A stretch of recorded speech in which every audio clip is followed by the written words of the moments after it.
Bonjour, mesdames et messieurs. My name is Marc Ozawa. I'm a researcher at the Nato Defense College in the research division. I'm going to say a few words about NATO-Russia relations. And I'll just preface this with the disclaimer. I'm speaking on my own behalf and not expressing the views of NATO or of NATO Defense College. That way it will probably be more interesting for you. But in any case, moving right along. Depending on the timing, I'm going to try to cover these points in my presentation. The first is the current state of NATO-Russia relations and recent developments that will point to the argument that I'm going to advance at the end of the presentation. The second is that although I'm relatively new to the NATO Defense College and to the NATO community as a whole, I think it's important to also say a few words about the ongoing impasse over Crimea and the conflicting worldviews or perspectives between NATO and Russia. And next, I'll touch on some of the political economy points that were raised yesterday and the relations between Russia and NATO, Russia and China. And then I'm going to try to bring this back to implications for the North Atlantic Alliance, as, after all, is the topic of the panel.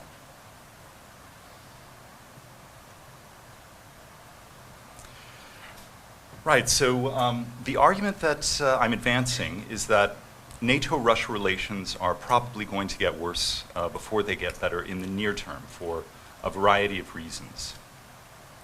This is partly due to the impasse over Crimea, and here I have to say that what I'm going to talk about here, I'm drawing from a paper that I've written, which was inspired by a workshop of Russia and NATO experts that we organized at the NATO Defense College a few months ago.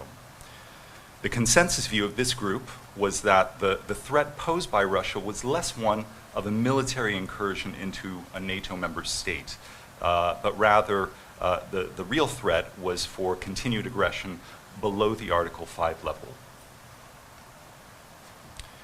Despite the deadlock over Crimea, NATO can still play a constructive role in risk reduction in what is now a pretty tense environment through continued dialogue and communication, through building strategic awareness among member states and NATO parlance. That's basically information sharing. And potentially, and what I'm going to propose here, is the role of coordinating the various public and private stakeholders, particularly with the EU.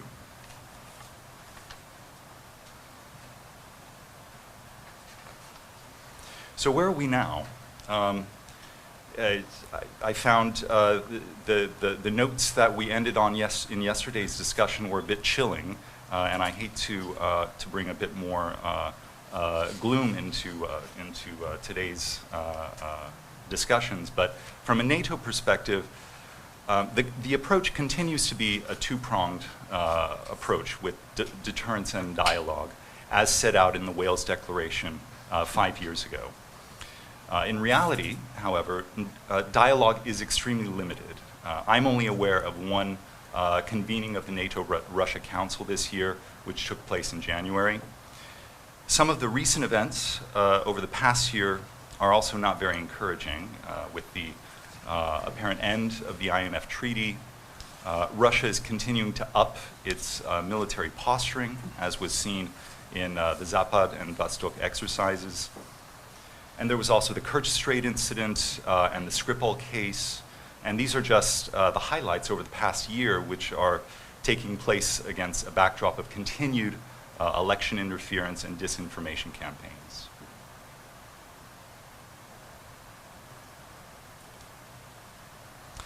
The next point I want to raise is a deceptively simple one, but critical to, I think, understanding NATO-Russia relations. And that's the point about the different worldviews between NATO and Russia. All of the points that I listed here have completely different meanings in the NATO versus the Russia context.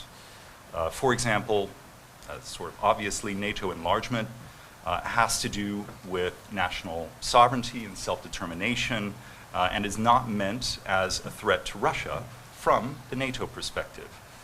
And as you can, but you can repeat this 100 times to Russian leadership, it won't change their view that NATO is a threat to Russia, as depicted in this illustration, which I pulled from state-run organization RIA Novosti, but it's still consistent with historical narratives in Russian society. Similarly, there are conflicting views on NATO's involvement in the Yugoslav war, even the organization of the NATO-Russia Council. From NATO's perspective, Russia was given a privileged position as the only partnership country extended a high-level dialogue platform with NATO. From Russia's perspective, however, their seat in the Council is just one of 29 and soon to be 30, with no deference at all to its perceived special status. In other words, and this is a point that was brought up yesterday too, the NATO perspective, in my view, is more egalitarian in this platform format, whereas the Russian is more hierarchical. And the same goes for the color revolutions. What is a democratic movement for NATO is an attempt by the West to undermine Russia's privileged position in its so-called near abroad.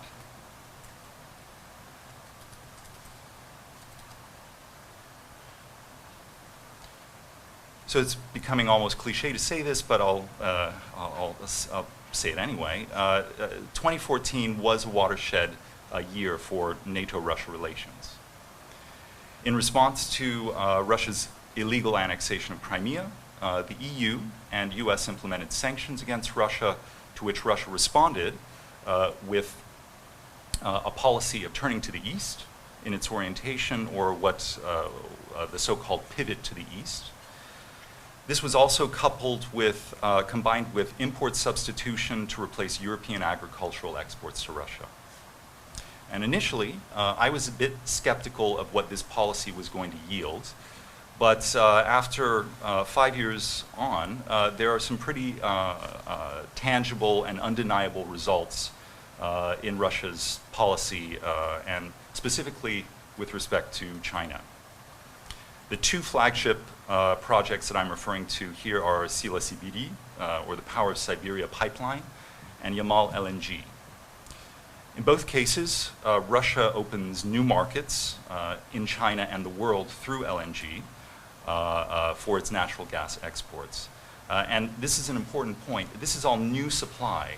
It's not a question for Russia of either Europe or Asia, but rather Asia in addition to Europe. And additionally, as an alternative economic partner to Europe, should Europe decide to penalize Russia with respect to natural gas exports, because after all, it is a relationship of mutual interdependence.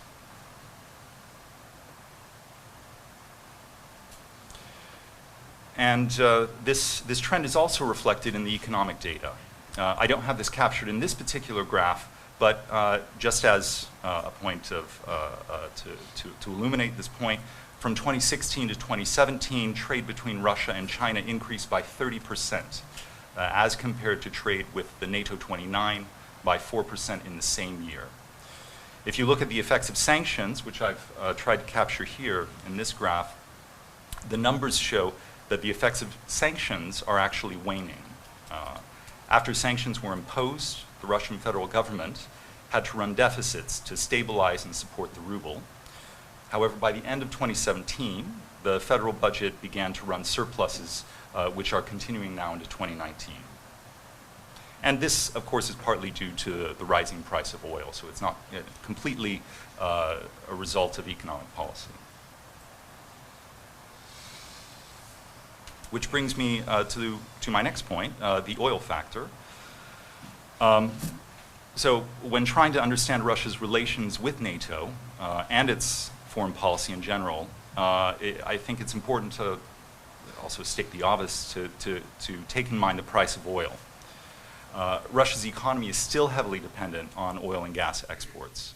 And what we observe is, at least in in terms of foreign policy rhetoric is that Russia's foreign policy also appears to be influenced by the price of oil. There was, I thought, a really good article by Marina Snegoyeva published recently on where she looks at the variety of factors that influence the tone and aggressiveness of Russia's, the rhetoric coming out of the Ministry of Foreign Affairs. And what she discovered was that, at least statistically, the only relationship to the tone of rhetoric was with the price of oil, not, as one might think, perhaps NATO enlargement. So this means that her conclusions were that the higher the price of oil, the more aggressive Russia's foreign policy rhetoric became. My own estimation is that the break-even point for Russia's oil and gas sector is between 45 and 55 US dollars per barrel. And this is based on a simple calculation on the oil price juxtaposed to the National Wealth Fund injections versus withdrawals. Given that the International Energy Agency's oil price outlook is set to continue to rise in the coming years, this doesn't bode well for a docile or less aggressive Russia in the coming years.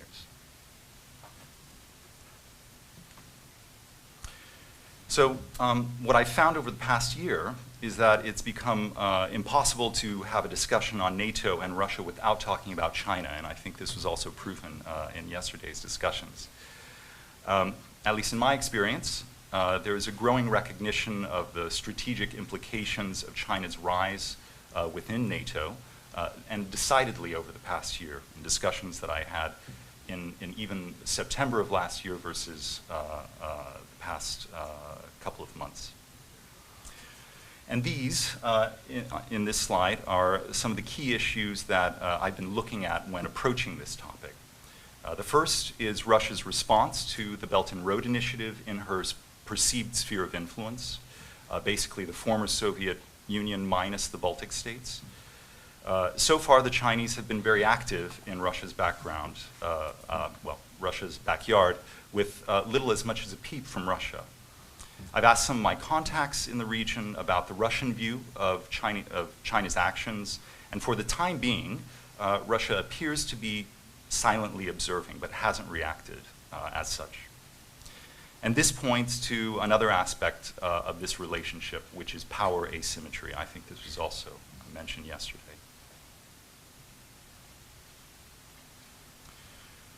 Now, we also recently organized a workshop with Russian China experts at the college, and the general view was that although there's noticeable interest from Putin and Xi on deepening the relationship, the alignment of interest is there, but it's more in the short term. As was also brought up yesterday, I too think it's still a bit early to tell how strategic and deep this relationship will become in the long term. We've been down this road before, and since the Sino-Soviet split in the 1960s, there's been a lingering distrust on both sides. The population disparity in the border region is also another sore spot for Russia.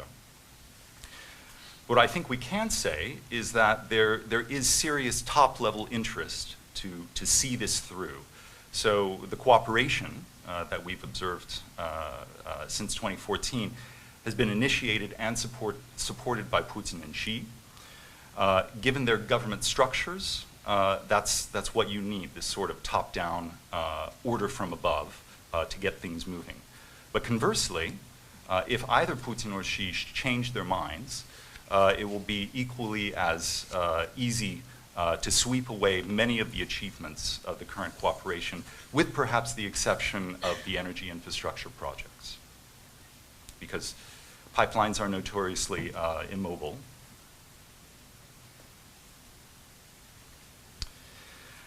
So to wrap up, I thought I'd just reiterate the main points I wanted to convey. The first is that NATO-Russia relations on their current trajectory, at least in my view, are probably going to get worse before they improve. From NATO's perspective, the policy of both deterrence and dialogue continues, although dialogue is seriously limited. And in the meantime, Russia has shifted its orientation to the east, but what this will yield in the long term is still unclear. Next, Russia's economy has become more resistant to sanctions, but structural problems remain, namely the dependence on oil and gas exports, and not to mention entrenched corruption. Crimea is an ongoing impasse that limits dialogue, and Russia continues its military posturing and sub-Article 5 subversive activities. If relations improve, it will probably be the result of initiation from one or a handful of member states rather than initiated at the NATO level.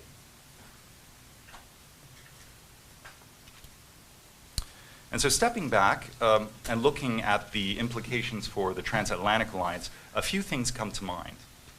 The first is that Russia looks set to continue her efforts to try and sow discord, create chaos and disunity in the alliance and the European Union, not to mention political and social instability at the national level of NATO member states. The second is that military posturing will continue to draw NATO's attention to the eastern flank.